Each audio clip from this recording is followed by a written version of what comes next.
सध्या अस्तित्वात असलेल्या राष्ट्रीय मागासवर्गीय आयोग हा रद्द करून त्याऐवजी राष्ट्रीय सामाजिक आणि शैक्षणिक मागासवर्गीय आयोगाची स्थापना करण्याचा निर्णय मोदी सरकारनं घेतला आहे। त्यासाठी घटनेमध्ये देखील आवश्यक ती दुरुस्ती करण्यात येणार आहे। जाट आरक्षणाच्या मागणीच्या पार्श्वभूमीवर मोदी सरकारनं हा महत्त्वाचा निर्णय घेतल्याचं बोललं जात आहे।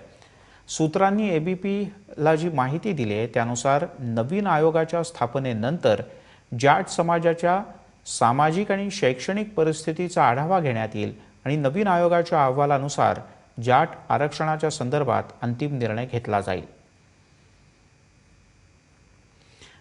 राष्ट्रीय सामाजिक आणि शैक्षणिक मागासवर्गीय आयोग नेमका कशा पद्धतीचा असेल आपण एक नजर टाकूयात। राष्ट्रीय अनुसूचित जाती आणि अनुसूचित जमाती आयोगाप्रमाणेच त्याला घटनात्मक मान्यता असेल। घटनेच्या कलम 338 मध्ये काही दुरुस्त्या करण्यात येतील आणि त्यानंतर या आयोगाची स्थापना होईल। मागील आयोगाची जी रचना आहे ती कायद्याप्रमाणे होती। नव्या आयोगाला घटनात्मक दर्जा असेल।